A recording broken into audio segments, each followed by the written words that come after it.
আসসালামু আলাইকুম। আমি রিফাত রশিদ বৈষম্য বিরোধী ছাত্র আন্দোলনের পক্ষ থেকে বলছি। একটা কথা স্পষ্ট করে বলে দিতে চাই, দেশে গণ অভ্যুত্থান ঘটে গেছে, ছাত্র জনতার নেতৃত্বে দেশে গণ অভ্যুত্থান ঘটে গেছে। এই মুহূর্তে আর কোনো ফ্যাসিস্ট, কোনো জালিম শাহীর কোনো কথা বাংলাদেশের মানুষ শুনবে না, বাংলাদেশের মানুষ পালন করবে না। আপনারা দেখতে পেয়েছেন ঢাকা শহর বাংলাদেশের ছাত্র জনতার দখলে, বাংলাদেশের মানুষের দখলে, বাংলাদেশের নাগরিকের দখলে। এই দেশে গণ অভ্যুত্থান ঘটে গেছে, এই গণ অভ্যুত্থানকে আমাদের রক্ষা করতে হবে। আমরা এই জালিম শাহীকে গণভবন থেকে টেনে নামাবো। গণকে হত্যা যে করছে, গণহত্যা যে চালাইছে, তার গণহত্যা করার গণভবনে থাকার অধিকার নাই। গণভবন থেকে টেনে হিস্ট্রে তাকে নামানো হবে, গণভবন থেকে টেনে হিস্ট্রে তাকে নামানো হবে, আর কোনো নাই। আমরা বলতে চাই আপনি গণভবন থেকে বের হয়ে যান। যদি আমাদের টেনে হিস্ট্রে নামাইতে হয় সেটা খুবই বৃষ্টি হবে।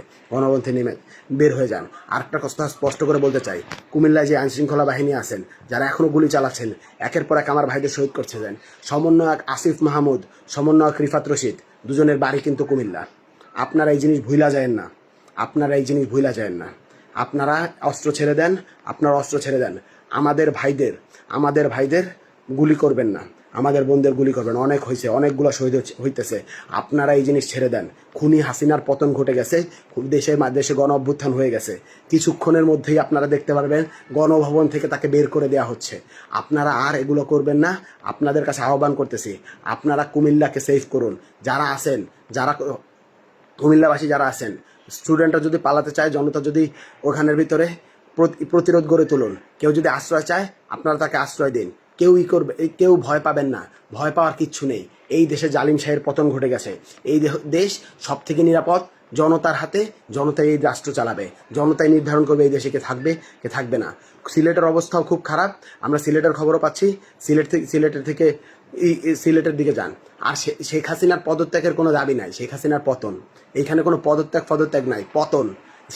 তার কিসের পতন? এই গোটা রেজিমের পতন ঘটবে, এই গোটা রেজিমের পতন ঘটবে।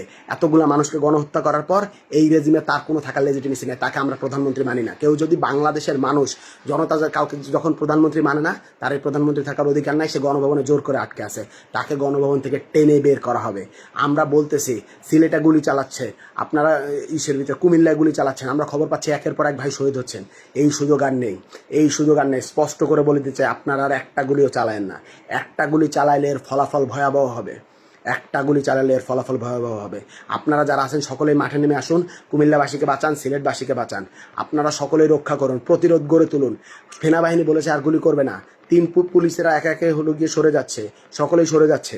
সুতরাং যেই গুন্ডারা আছে, যেই গুন্ডা পান্ডা ক্যাডাররা এখন গুলি চালাচ্ছে, যেই পুলিশেরা গুলি চালাচ্ছে, এগুলো অতি উৎসাহ, এগুলাকে চিহ্নিত করে রাখুন। স্বাধীন বাংলাদেশে এদেরকে ব্যবস্থা নেওয়া হবে। প্রত্যেকটার গণ আদালতে এগুলোর বিচার করা হবে, এগুলোর ফাঁসির কাস্টে ঝোলানো হবে যারা আমার ভাইদের শহীদ করছে, যারা আপনারা সকলেই নেমে আসুন, আপনারা সকলে রাজপথে নেমে আসুন। আমাদের ভাইরা আছে, শিগগিরই এক দফার ঘোষণা আসছে, প্রস্তুতি নিন, তৈরি হন। শিগগিরই এক দফার ঘোষণা আসছে, শহীদ মিনার থেকে শিগগিরই এক দফার ঘোষণা আসছে, সকলে তৈরি হন।